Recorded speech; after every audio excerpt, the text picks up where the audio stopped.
En realidad, lo que yo experimenté fue que sí se da uno cuenta cuando quiere uno fijar la atención, por ejemplo, en una emoción.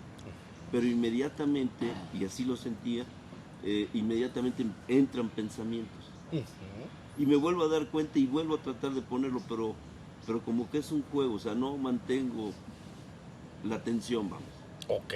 O por ejemplo, perdón, No, claro. tú nos decías, una oportunidad grande es cuando se levanta uno. Por ejemplo, cuando se baña uno, creo que es el momento donde uno tiene más Uy, pensamientos. con el agua calientita. Ándale, Ajá. entonces me doy cuenta y empiezo a sentir, como tú nos decías, sin dar en el agua, cómo se tallan, etcétera. Pero igual me doy cuenta que inmediatamente ya hay pensamientos. Ahí está. Ahí tienes muy bien ubicado al enemigo. Porque dices, quiero hacerlo y no puedo. ¿Sí se entendió? Sí. Quiero estar ahí atento y no puedo. Entonces, les voy a decir algo, por ejemplo, en relación a eso. Para que tú logres ver el flujo continuo de pensamientos, puedes empezar a practicar de esta manera. Mira, hay una práctica oriental que se llama Satipatthana. Y lo que quiere decir en español es los asentamientos de la atención o los 4 asentamientos de la atención. Quiere decir a dónde puedo yo en mí asentar la atención, de qué puedo ser consciente de mí mismo. Y se llama los asentamientos de la atención. Entonces se dividen en 4. Voy a comentarlos porque el cuarto es sobre el que tú estás hablando en este momento. El primer asentamiento de la atención es la atención al cuerpo. ¿Ok? Es lo más inmediato, es lo que está acá. ¿Comprenden? No se mueve, los pensamientos se mueven, es más, es complicado. Entonces, la atención al cuerpo es el primer asentamiento de la atención. Quiere esto decir que si tú todos los días practicas llevar tu atención al cuerpo, es decir, nada más tengo que estar atento del cuerpo, como si fuera una estatua ahorita aquí sentada en el jardín. O puedo llevarla a un punto de mi cuerpo. Puede ser el que tú quieras. Decir, voy a llevar la atención a la punta de mi nariz, voy a llevar la atención a mi hombro derecho y luego a mi hombro izquierdo, o a mi rodilla derecha, a mi rodilla izquierda, a mis pies. Eso no importa. Estás usando la luz de la atención, la luz de la conciencia, y la estás asentando, ¿ok? Para estar atento y despierto, la estás asentando en el cuerpo. Entonces, eso es relativamente fácil. No absolutamente, pero relativamente. Yo estoy atento, me siento y estoy atento de mi cuerpo, y entonces puedo anclar mi atención en el cuerpo. Ustedes pueden irme siguiendo en este momento y haciéndolo junto conmigo, ¿ok? Luego se dice, bueno, ¿en qué otro lugar se puede asentar la atención? En mí mismo. Ah, bueno, puedes asentar la atención en tus sensaciones. Segundo asentamiento de la atención. Segundo lugar donde yo puedo anclar la atención.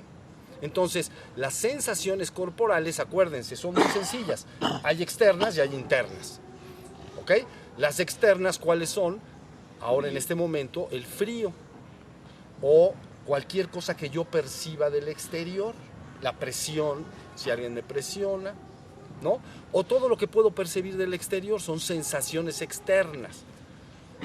Y luego tengo sensaciones internas. ¿Cuáles son las sensaciones corporales internas? Pues son la sed, el hambre, ¿no? El dolor, un dolor de estómago, ¿no? Las ganas de ir al baño, las ganas del 1 y del 2, ¿entienden? Entonces, soy consciente de que hay una sensación interna. La urgencia sexual es una sensación corporal interna muy evidente. ¿Ya vieron? Entonces, uno aprende poco a poco a estar atento de las sensaciones externas que llegan, como frío, calor, etcétera, ¿no? La sensación de mi cuerpo en este momento, háganlo así, sentado, entonces las nalgas en la parte de abajo se asientan y yo siento esto. Y siento mis piernas que están dando contra el asiento, o mis pies, como están ustedes sentadas, tocando entonces el piso. Ya sé. Entonces, todo el tiempo estoy de alguna manera, estoy atento de todas esas sensaciones, para que mi mente no pase a la luna. ¿Sí se entendió? Ese es un segundo asentamiento de la atención. Es muy sencillo.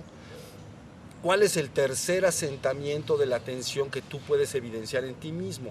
Le llaman los estados anímicos o emocionales. Es evidente que las personas tienen dentro de sí un flujo muy continuo y sostenido de emociones. Celos, envidia, amor, alegría, tristeza, miedo. Fíjense muy bien, pero tienes que verlo. Y luego entonces, ¿qué tengo ahí también? Pues tengo estados de ánimo, que no son técnicamente emociones, como por ejemplo pereza, apatía en el sentido de que no estoy desanimado. ¿Sí se entendió? Bueno, entonces ya tenemos un tercer lugar donde yo puedo estar asentando la atención para que no pase a la luna. ¿Sí se entendió? Luego entonces viene el que tú estás comentando, es el más complicado. Cuando la persona tiene que haber desarrollado una capacidad de atención muy fuerte para poder estar alerta del flujo de pensamientos. Ese es complicado, porque empiezan a fluir los pensamientos, se ha dicho, como las hojas que fluyen en un río, ¿comprenden? Las hojas, unas hojitas de los árboles flotando en el río van pasando, esos son tus pensamientos.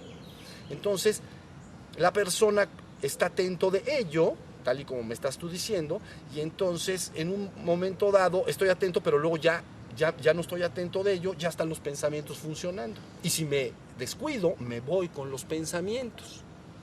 ¿Sí se entendió? Todo el trabajo es que tú desarrolles la capacidad de atención a través de estos asentamientos. Es muy sencillo. Atento al cuerpo, atento a las sensaciones, atento a los estados de ánimo y emociones y atento a los pensamientos.